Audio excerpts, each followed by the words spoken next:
ಹಸಿರು ತಂತ್ರಜ್ಞಾನಗಳು. ನಮ್ಮ ನಾಟಕದ ಹೆಸರು ಅತಿಯಾದ ರಾಸಾಯನಿಕ ಜೀವಕ್ಕೆ ಹಾನಿಕಾರಕ. ನಾನು ಮುನಿರ, ರೈತನ ಪಾತ್ರ ಭೀಮಣ್ಣ. ನಾನು ಸಾಧ್ಯ, ಭೀಮಣ್ಣನ ಹೆಂಡತಿ ರತ್ನಮ್ಮ. ನಾನು ಸೂರಜ್, ರೈತನ ಮಗ ಕೃಷ್ಣ.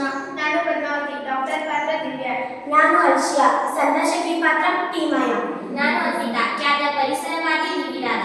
ನಾನು ತೇಜಲ್, ರೈತ ಮುಖಂಡರು ಎಮ್ಮಲಿಯಪ್ಪ. ನಾನು ರೋಹಿತ್, ಯುವ ಮುಖಂಡ ಪಾತ್ರ ರಾಜಸುಬ್ರಹ್ಮಣ್ಯ.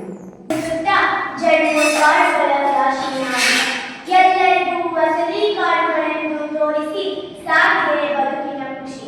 ಉತ್ಕೃಷ್ಟ ಜವಾರಿ ಕಾಡುಗಳ ಮನೆಯ ಜನರು ಸಹ ಅಂತಹುದೇ ವ್ಯಾಪಾರದಲ್ಲಿ ಮುಳುಗಿದ್ದಾರೆ. ಸತ್ಯವನ್ನೇ ಅಸತ್ಯವೆಂದು ಬಿಂಬಿಸೋ ಲೋಕದಲ್ಲೀಗ ತತ್ವಗಳೇ ಸರ್ವಲೀನವಾಗಿವೆ. ದೃಶ್ಯಗಳು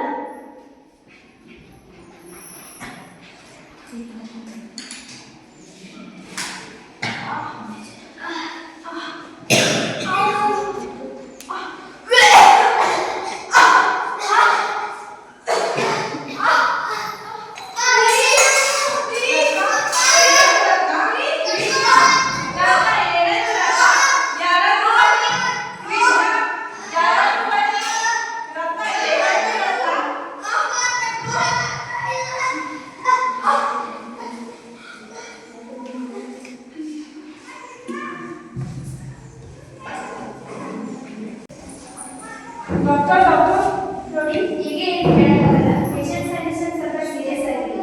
ನೀವು ಸಮಾಧಾನ ಮಾಡ್ಕೊಳ್ಳಿ. ಹಾಗಾಗ್ಬೇಡಿ ಡಾಕ್ಟರ್. ನನ್ನ ಹೆಂಡತಿ ನನ್ನ ಮಗನ ಉಳಿಸ್ಕೊಡಿ ಡಾಕ್ಟರ್. ನಿಮ್ ಕಾಲಿದ್ದೀವಿ ಡಾಕ್ಟರ್.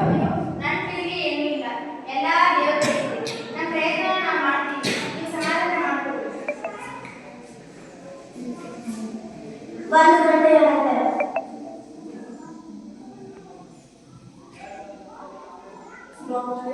ನೋಡಿ, ನಿಮ್ಮ ಮಗುನ ಉಳಿಸ್ಲಿಕ್ಕೆ ನನ್ನ ಆಗೋದಿಲ್ಲ. ಅಯ್ಯೋ ನನ್ನ ಮಗ ಕೃಷ್ಣ, ನನ್ನ ಮಗ ಕೃಷ್ಣ. ಅಯ್ಯೋ ದೇವ್ರೇ, ನನ್ನ ಮಗ, ನನ್ನ ಹೆಂಡತಿ ಡಾಕ್ಟ್ರೇ. ಹೀಗೆ ಏನು ಹೇಳಕ್ಕಾಗಲ್ಲ.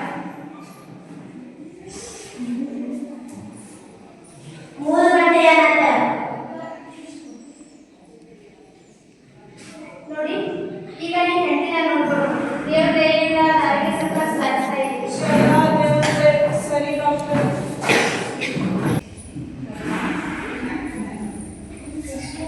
ಅವಳ ಆರೋಗ್ಯ ವಿಶ್ರಾಂತಿ ತಗೋ. 3 ದಿನಗಳ ನಂತರ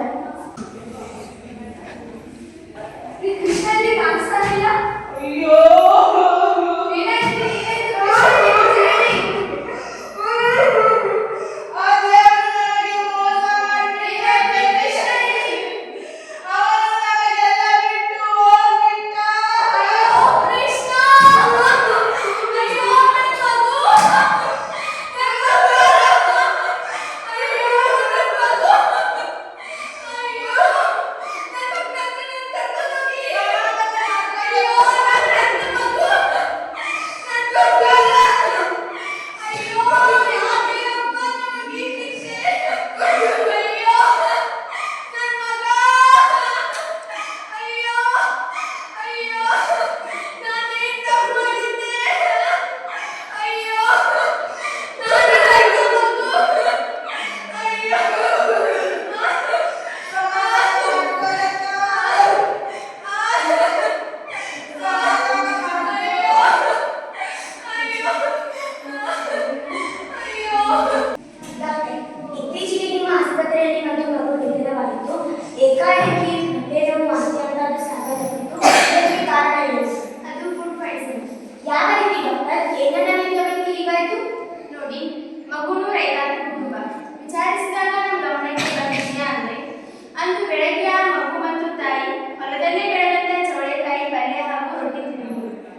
ಪರಿಸರವಾಗಿ ಇಡೀ ರಾಜ್ಯದಲ್ಲಿ ಹರಡುತ್ತದೆ. ಹೆಚ್ಚು ರಾಸಾಯನಿಕವನ್ನು ಬಳಸಿ ರೈತರು ಜನರ ಆರೋಗ್ಯವನ್ನು ಹದಗೆಡಿಸುತ್ತಿದ್ದಾರೆ ಎಂಬ ಸುದ್ದಿ ವ್ಯಾಪಕವಾಗಿ ಇಡೀ ರಾಜ್ಯಾದ್ಯಂತ ಹರಡುತ್ತದೆ.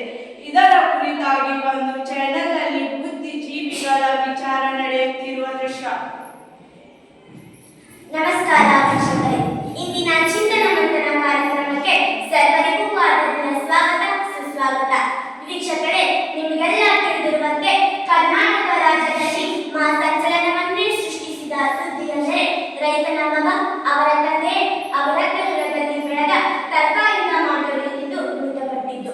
ಈ ನಿರ್ದಿಷ್ಟ ಘಟನೆಯ ನಂತರ ರಾಜ್ಯದಲ್ಲಿನ ಜನರು ರೈತರ ವಿರುದ್ಧ ತಮ್ಮ ಆಕ್ರೋಶವನ್ನು ವ್ಯಕ್ತಪಡಿಸ್ತಾ ಇದ್ದಾರೆ. ಇದರ ಕುರಿತಾಗಿ ತಮ್ಮ ಇಂಗಿತ ವ್ಯಕ್ತಪಡಿಸಲು ಇಂದು ನಮ್ಮಲ್ಲಿದ್ದಾರೆ ಖ್ಯಾತ ರೈತ ಮುಖಂಡರು ಎಂ ಮರಿಯಪ್ಪನವರು, ಖ್ಯಾತ ಪರಿಸರವಾದಿ ಪರಿಸರ ಪ್ರೇಮಿ ಡಿ ದಾದಾರವರು, ಯುವ ಮುಖಂಡರು ಕುರಿಯ ಸುಬ್ರಹ್ಮಣ್ಯನವರು. ನಿಮಗೆಲ್ಲ ನಮ್ಮ ಕಾರ್ಯಕ್ರಮಕ್ಕೆ ಸ್ವಾಗತ. ಮೊದಲಿಗೆ ನನ್ನ ಪ್ರಶ್ನೆ ರೈತ ಮುಖಂಡರಿಗೆ. ಸರ್, ರಾಜ್ಯದಲ್ಲಿನ ಜನರ ಆಕ್ರೋಶಕ್ಕೆ ನಿಮ್ಮ ಉತ್ತರವೇನು? ಎಲ್ಲರಿಗೂ ನಮಸ್ಕಾರ. ನಮ್ಮ ದೇಶದ ಪ್ರಮುಖ ವೃತ್ತಿ ಕೃಷಿ. ಈ ಭೂತಾಯಿಯನ್ನು ನಂಬಿಕೊಂಡು ಬೆವಸುರಿಸ್ತಾ ದುಡಿಮೆ ಮಾಡುವುದು ನಾವು. ಕೇವಲ ಒಂದು ಘಟನೆಯಿಂದ ರೈತರು ವಿಪರೀತ ವಿರೋಧವನ್ನ ಎದುರಿಸುವಂತಾಗಿದೆ. ಆ ಮಗುವಿನ ಸಾವಿಗೆ ಖಂಡಿತ ನನಗೂ ನೋವಿದೆ. ದಿನಂಪ್ರತಿ ಪೇಪರ್ನಲ್ಲಿ ನಾನು ಓದ್ತೀನಿ, ಇತ್ತೀಚೆಗೆ ಚಿಕ್ಕ ಚಿಕ್ಕ ಮಕ್ಕಳು ಶಾಲೆಯಲ್ಲೇ ಕ್ಲಾಸಿನಲ್ಲೇ ಆಟದ ಮೈದಾನದಲ್ಲೇ ಆಡ್ತಾ ಕುಸಿದು ದಿಢೀರ್ ಹಾರ್ಟ್ ಅಟ್ಯಾಕ್ ಆಗಿ ಸಾವನ್ನಪ್ತಾ ಇದ್ದಾರೆ.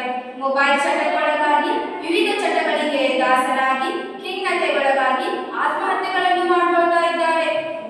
ಕಳ್ಳತನ ದರೋಡೆಗಳಲ್ಲಿ ಚಿಕ್ಕ ವಯಸ್ಸಿನಲ್ಲೇ ತಮ್ಮನ್ನು ಗುರುತಿಸಿಕೊಳ್ತಾ ಇದ್ದಾರೆ. ಹೆಣ್ಣು ಮಕ್ಕಳಿಗೆ ಅವರ ಮನೆಯೇ ಸುರಕ್ಷಿತವಾಗಿಲ್ಲ.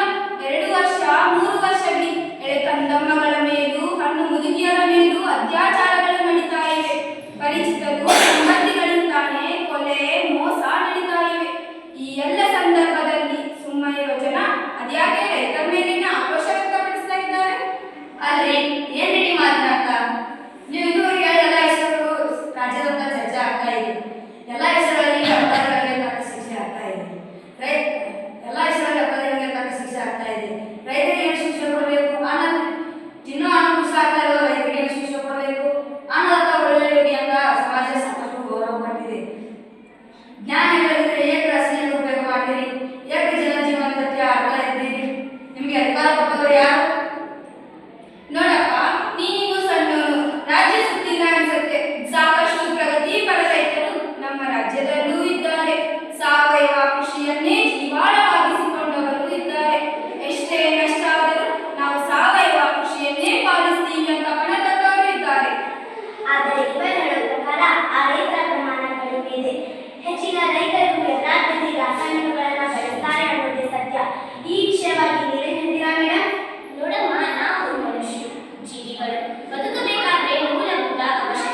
ಪಾಲಕರಿಗೆ ಮಾಹಿತಿ ನೀಡುವಂತಾಗಬೇಕು.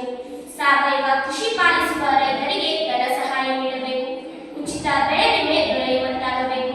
ಮಕ್ಕಳಿಗೆ ಪ್ರತಿಯೊಂದು ಶಾಲೆಗಳಲ್ಲಿ ಸಮತೋಲಿತ ಆಹಾರದ ಪರಿಕಲ್ಪನೆಯನ್ನು ನೀಡಬೇಕು. ಎಲ್ಲರೂ ಸಮತೋಲಿತ ಆಹಾರವನ್ನು ಸೇವಿಸುವಂತಾಗಬೇಕು. ಪಾಲಕರಲ್ಲಿ ಈ ನಿಟ್ಟಿನಲ್ಲಿ ಅರಿವನ್ನು ಮೂಡಿಸಬೇಕು. ಯಾವ ಮಗು ಪೋಷಕಾಂಶಗಳ ನ್ಯೂನತೆಯಿಂದ ಬಳಲುವಂತಾಗಬಾರದು. ನಮ್ಮ ಬೆಳೆವ ಕುಡಿಗಳನ್ನ, ಭವಿಷ್ಯದ ಕಂದಮ್ಮಗಳನ್ನ ನಾವು ಸರಿಯಾಗಿ ನೋಡಿಕೊಳ್ಳಬೇಕು.